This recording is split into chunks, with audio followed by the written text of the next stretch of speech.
പ്രത്യേകമായിട്ട് ഇന്ന് ഈ അവസരത്തിൽ അച്ഛൻ്റെ പിറന്നാൾ ആഘോഷിക്കാനായിട്ട് എല്ലാവരും ഒന്നിച്ച് ചേർന്നിരിക്കുന്ന ഈ അവസരത്തിൽ നന്ദി പറയുന്നു, ആരാധിക്കുന്നു, സ്തുതിക്കുന്നു. ഈശോയെ അങ്ങ് തിരഞ്ഞെടുത്ത ഓരോ വ്യക്തികളിലും അങ്ങ് നൽകിയ ഏറ്റവും വലിയ വാഗ്ദാനങ്ങളൊന്നെന്ന് പറയുന്നത് നിങ്ങൾ അനുഗ്രഹമായി മാറും എന്നുള്ളതാണ്. അബ്രാഹത്തെ തിരഞ്ഞെടുത്ത അങ്ങ് നൽകിയ ഏറ്റവും വലിയ വാഗ്ദാനങ്ങൾ തന്നെയാണ് ഈ ജനതകൾക്ക് ഒരു അനുഗ്രഹമായി മാറും. അങ്ങയുടെ വചനമനുസരിച്ച് അങ്ങ് ദൃഢമായി വിശ്വസിച്ചുകൊണ്ട് ജീവിക്കുന്ന ഓരോ വ്യക്തിയും ഈ ഭൂമിയിൽ, സമൂഹത്തിൽ, മനുഷ്യന്മാരുടെ അനുഗ്രഹമായി മാറാറുണ്ട്. ഞങ്ങൾ ഈ അപ്പച്ചൻ്റെ ജന്മദിനം ആഘോഷിക്കുന്ന ഈ അവസരത്തിൽ ഇതുതന്നെയാണ് ഞങ്ങളുടെ മനസ്സിലേക്ക് വരുന്നത്. ഞങ്ങൾ അങ്ങേക്ക് നന്ദി പറയുന്നത് ഇതിന് തന്നെയാണ്.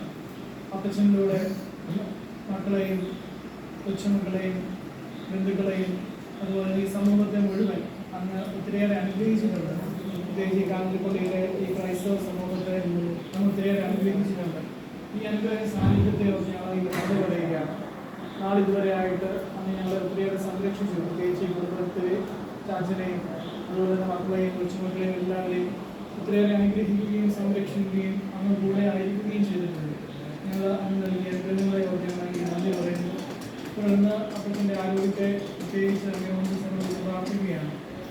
പൂർണ്ണ ആരോഗ്യത്തോടെ മക്കളെയും കൊച്ചുമക്കളുടെയായിട്ട് ജീവിതം കണ്ട് അവരെ വിശ്വാസത്തിലേക്ക് നയിച്ച് ഒരു അനുഗ്രഹ സാന്നിധ്യമായിട്ട് തുടർന്നും ജീവിക്കുവാനുള്ള കൃപ ഈ അപ്പച്ചന് നൽകണമെന്ന് ഞാൻ പ്രത്യേകം പ്രാർത്ഥിക്കുന്നു.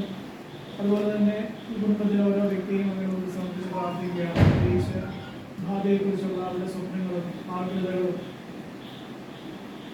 ആഗ്രഹങ്ങളും എല്ലാം അങ്ങനെ സമർപ്പിച്ച് പ്രാർത്ഥിക്കുകയാണ്. പ്രത്യേകിച്ച് ഈ കുടുംബത്തിൽ അങ്ങ് നാഥനായിട്ട് ഈ കുടുംബത്തിൽ ഉണ്ടായിരിക്കണമേ. അങ്ങനെ സാന്നിധ്യം